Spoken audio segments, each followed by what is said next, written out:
It's day 2 in Franklin Simpson Park for the Lucas Oil Pro Pulling League. In the lightweight superstock tractor class, Brian Korth had a strong first round, piloting both of his tractors to first and fourth place finishes. Committed to running a full season for the first time, Korth looks to cement his status as a serious contender for the class championship. In the ARP Superstock Diesel Truck class, only 4 points separate the top 3. Consistency will be key in a points chase that's sure to be a season-long slugfest. The E3 Sparkplugs Pro Pulling Nationals starts now. Truck and tractor pulling. The ultimate test of power. Professional pullers compete using custom-built vehicles with thousands of horsepower to see who can pull a multi-ton weighted sled the farthest. The sled is adjusted for each class to make the competition a fair test of power and driver's skill.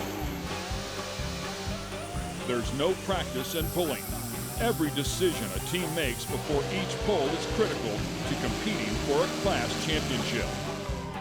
In a season full of highs and lows, teams dedicate hundreds of hours to maintenance, travel, and repair. This is professional pulling with the Lucas Oil Pro Pulling League. The sun sets here in Franklin, Kentucky for the E3 Sparkplugs Pro Pulling Nationals presented by Mack Trailer.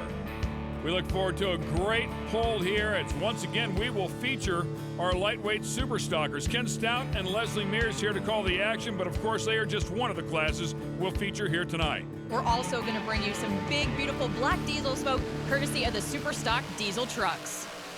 As you can hear, one of the two-wheel drive trucks pulling. This event has 3 tracks at it, so we are very busy here tonight as we watch the first tractor in the lightweight superstock category get ready to go.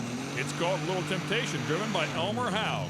Oh, huge ball of fire. He grenaded that thing. We saw the smoke bellowing out of it early on, and then, of course, it grenaded. Boy, what a tough hit for Elmer. And just a tough weekend for the Howe team, because on the first night of competition here in Franklin, problems with the big Temptation, and not sure it's going to even make it to the show tonight. And you can see him put down that visor quickly as those flames are hot. One more time from the sled as we take a shot here.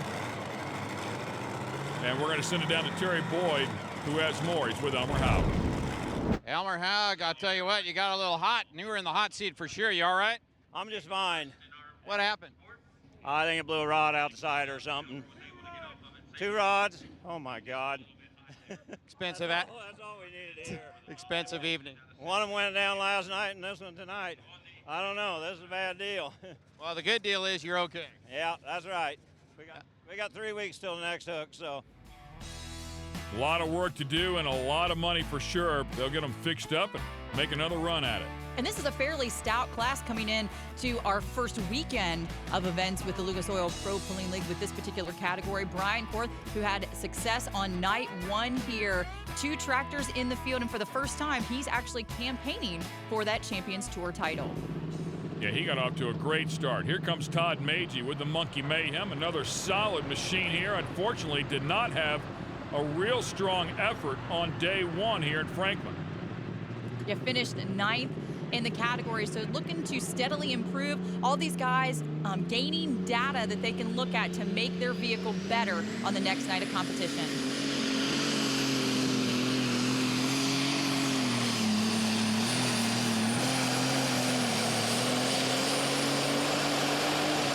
And I think he finally had to get into the brakes there, if not once, maybe even a couple times. He still gets it out there at 3:01 and 74.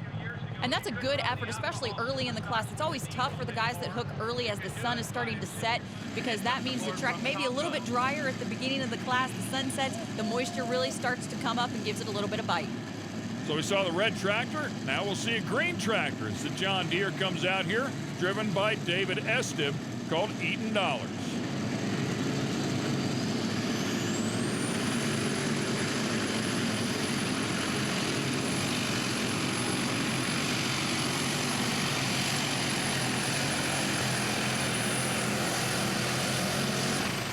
288.08, and you could hear that thing fluttering. It was not a nice, smooth sound out of that engine. Maybe he lost the cylinder somewhere along the way. Maybe RPMs were a bit high. Whatever the case, it was not perfect, and you've got to be really close to perfect to win out here. Brian Korth up next with excessive force. He finished 4th in his first outing one night ago. That was not easy to say, by the way. Korth, force, and 4th. Nonetheless, he's hoping he can step up on top of the class with this tractor. He was able to win it with the other tractor. Great hole shot. Man, just yanks the front end up in the air. They finally threw the flag at him to slow it down. I mean, he was absolutely charging at 341.06. You got to be kidding me. This is just an amazing run out here. We haven't seen distances like that all year. Front end lifts up within the first 25 feet, and look how he keeps it up the whole way down the track. A little bit of a touchdown there as he starts to let out the throttle because he saw the red flag. Just an amazing run there. He's got that thing on kill out here. He had to be thinking, throw the red flag, please. I'm coming up to the end of this track quickly. So, yeah, that was an extremely impressive run. All right, we'll continue on in the category to see if anybody has anything for Korth. Full pull has been set at 320 feet. Oh, Kevin Esri with Evening Thunder. We'll see if he can get out there and create a pull-off. 283 and 25.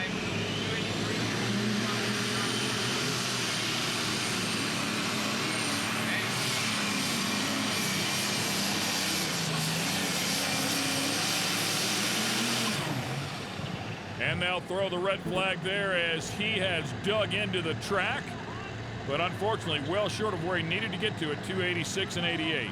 And it'll be interesting here to see if people make adjustments to the weight on their vehicle. These guys only weigh 6,000 pounds. It looks like everybody running somewhere between 600 and 800 pounds on the nose of the tractor. But of course, each tractor designed differently, so that weight placement going to be different for each vehicle. A really clean international coming up here out of Tennessee. It's called On the Edge, and the driver is Martin Daniels.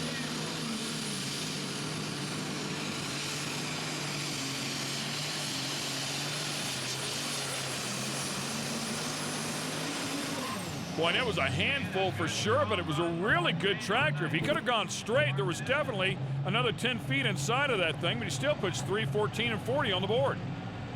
Excellent job. Let's get it down to Crash Gladys. She has more with Big John Mears.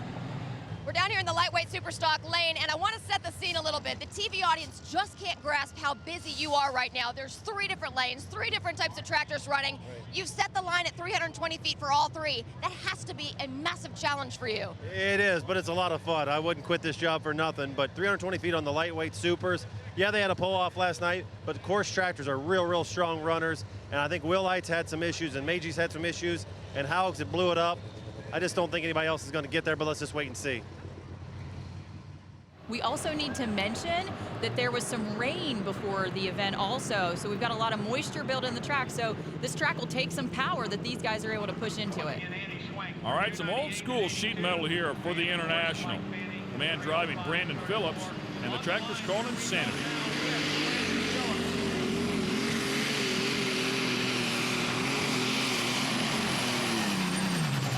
Boy, he went to the throttle hard, clutch out, lit the tires up, never really got any ground speed out of it. I'm not sure he didn't hurt the engine right off the bat, but nonetheless, it did settle in at some point, and he went 259.07.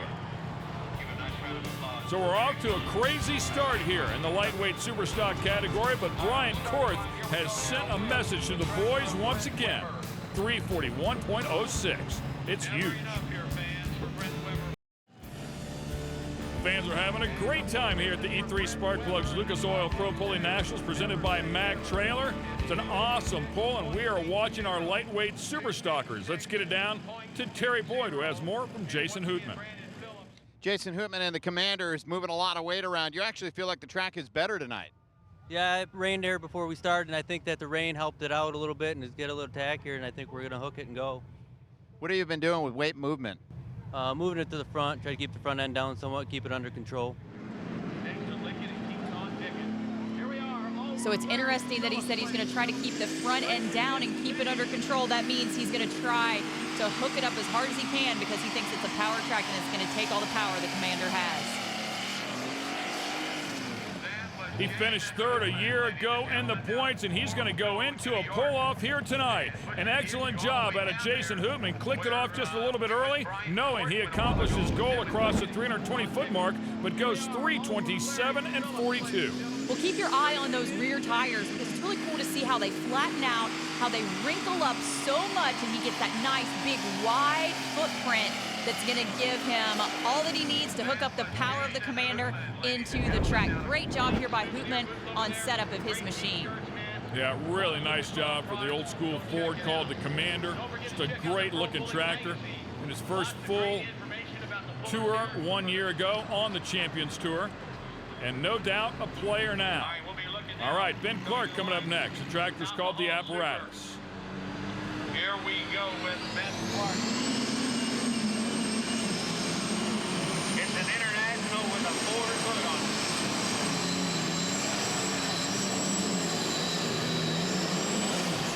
And the red framework there would certainly indicate an international, as unfortunately he just did not have the smooth pull he was looking for. It looked like he was doing a little steering as well with those brakes, 288 and 56. He only had 400 pounds on the front out there, so maybe just a little bit more weight to keep that front end down like Jason Hootman and keep it under control.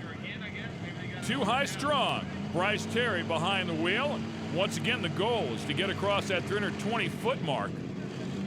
Great looking tractor. And I would bet they're just going to bump this lead here for points.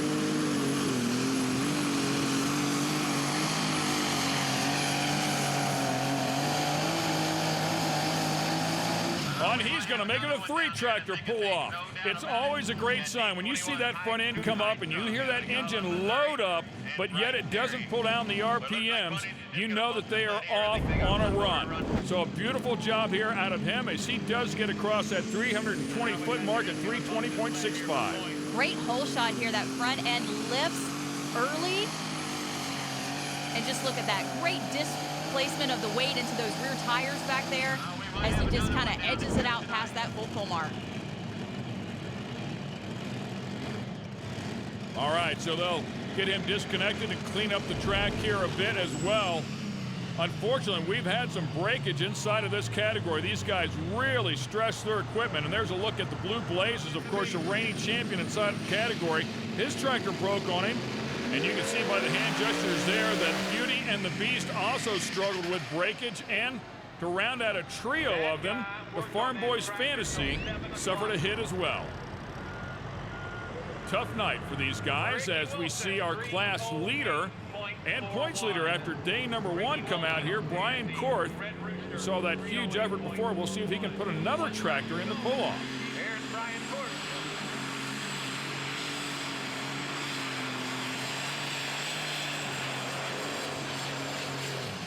Oh, yeah, and makes it look easy with considered armed and dangerous as he goes 335 and 77. I mean, I had to look at the numbers twice. It is just huge. And he was out of the throttle well before he hit the finish. Look at this. Even has to tap the brakes to bring it back around to the center, hit a little bit of that left brake.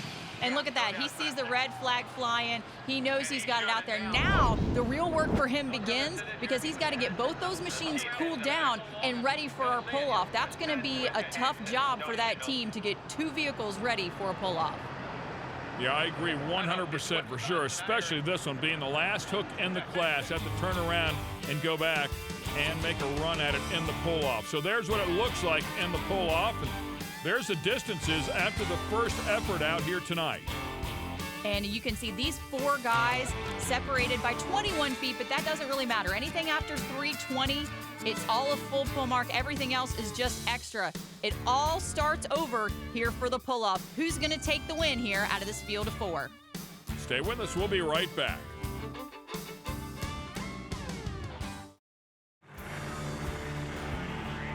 And the pull-off is about to begin here with the lightweight superstock category at the E3 Spark Plugs Lucas Oil Pro Pulling Nationals, presented by Mack Trailer. Yeah, everybody's having a great time for sure. And You love these truck and tractor pulls. We get so many awesome fans that have been coming out here for many years.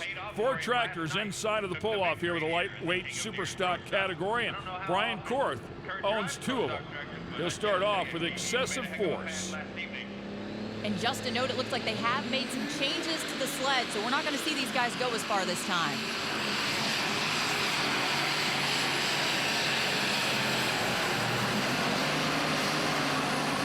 And that front end up in the air just like it was before, but yeah, they have definitely changed something on the sled as it tugs him down at 3:05 and 47. And it was a solid effort, just a super fast pass, just like the first one. You know, it's amazing how much ground speed these tractors produce out here, and it just makes that awesome fast run. But as you can see, that Optima Batteries box tops off on the sled, gives him a little extra push, but also starts to really lug down on him and bring him to that gradual stop. It is a picture-perfect pull for sure. I mean, that thing just looks incredible. As once again, it sets the mark to beat. All right, let's find out if Jason Hoopman with the Commander, the Ford coming out here, has anything for him with 3:27, but definitely shut it down early in his initial pull. Can't shut it down early now. It's all or nothing.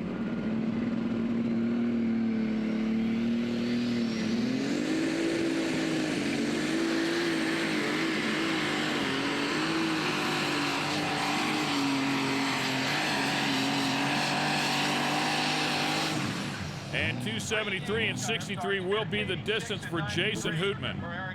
It looked like once the box started to top off that those rear tires started to load and unload, and he started to wobble back and forth. And once you're doing that, you're not really getting all your power to the ground. And so you can see he's got a great hole shot coming up. Lifts the front end. But then here comes the box. And look at it just kind of wobble and shimmy shake back and forth. Not getting the best use out of his rear tires and getting all the power into the track. Yeah, unfortunately, when it's doing that, it is unloading one side and loading the other. So it cost him a little bit of distance, but still a very strong effort and a good job here tonight as we continue on. Tractor number 3 of 4 in this pull-off, Bryce Terry and the 2 high strung. Terry's own an implement company down there, Terry Implement Company, where they deal with ag. The great-looking Alice Chalmers. We talked about this the first time we saw these guys this year. It's just a nice variety of tractors inside of this category.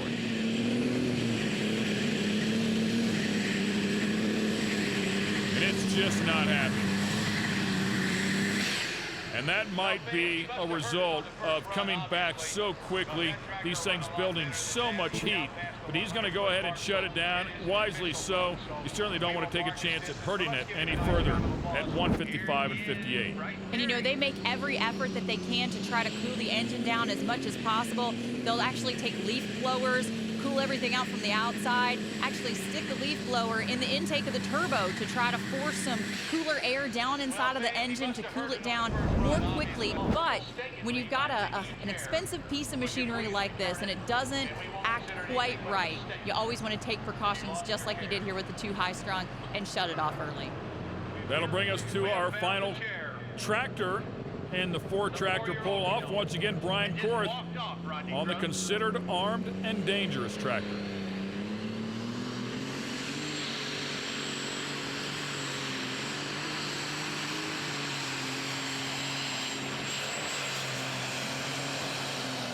And no doubt this one with a ton of heat in it, but it is still strong enough to get up there and take over second place as he gets just a bit past Jason Hoopman's 273 and 63, 274 and 54. And just a valiant effort there by Korth to take home the 1-2 punch. And you know, this could be a sign of things to come here in this lightweight superstock class, as he has just been so dominant all year long. Well, let's get down to the podium and hear from Jason Hoopman, who finished in 3rd place here tonight. It's a 3rd place tonight for Jason Hoopman, and that's a really good thing because last night you guys blew a turbo, so it was a little bit of a late night working for you guys, huh? Yeah, we trying some new stuff this year, trying to keep up with the guys at top, and sometimes your experiments don't work out, but we'll get it back together and keep rolling. And you still have some of those new things still working on the tractor though, right? Yeah, we got some new things on there that we're turning on, and I think we're going to help us in the future, but trying to keep up with Chiswick and Korth and tough, but the guys in my shop helped me keep it going, and we got Craig helps me keep it down to track. These guys behind me put in a lot of time. I got Chad Ballier, CJR Machine, Brian Conover at home. They put on a lot of time, 3 o'clock in the morning, away from their families, and I appreciate everything he does just to come out in here and have some fun. And Brian Korth, as you can see here in the top 2 and the points now, he has 2 wins, but they came on both tractors. In other words, he didn't have a win on the same tractor both nights. Nonetheless, he is off to an incredible start and battling with himself for the championship. You know, it's always a good night when you can get first and second and you're competing against yourself. That's a crazy setup. Yeah, it is. You know, we just had a really, really super run, the first run with that excessive force tractor tonight. And, you know, came back with that consider tractor in the pull-off. The track has definitely fallen apart here in the last 3-4 tractors. And, you know, it just didn't work out that way. But to get first and second, you know, I mean, it is a dream, you know, to come to a place like this and do this, you know. He has done an incredible job for sure. All right, that'll wind things up in the lightweight Superstockers, but we have our Superstock diesel trucks coming up next. This is an incredible category. You're really going to love it.